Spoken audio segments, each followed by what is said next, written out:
46তম BCS প্রিলিমিনারিতে আসা আরও একটি প্রশ্ন আমরা দেখে নিই। In fear of gap he escaped elsewhere. Option আছে arresting, arrested, being arrested, having arrested.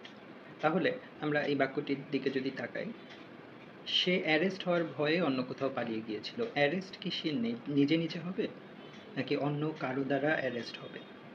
এখানে নিশ্চয়ই সে নিজে নিজে অ্যারেস্ট হবে না, হয়তো পুলিশদের দ্বারা সে অ্যারেস্ট হবে। সেই হিসেবে এই বাক্যটিতেও কিন্তু একটা প্যাসিভ সেন্স কাজ করছে। সে নিজে অ্যারেস্ট হবে না, পুলিশের দ্বারা অ্যারেস্ট হওয়ার ভয়ে সে অন্য কোথাও পালিয়ে গিয়েছিল। এই জন্য আমরা হয়তো অনেকেই ভাবতে পারি যে অফ যেহেতু আছে প্রিপোজিশন, এরপরে ভার্বের সাথে সরাসরি আইএনজি হবে, কিন্তু সেটা এখানে হবে না। ভয়েস চেঞ্জ হয়ে এটা অ্যান্সার হবে বিইং অ্যারেস্টেড। যেহেতু আইএনজি আছে তাই বির সাথে আইএনজি দিয়ে দিতে হবে এবং তার সাথে মূল ভার্বের থার্ড ফর্ম অর্থাৎ অ্যারেস্ট, অ্যারেস্টেড, অ্যারেস্টেড।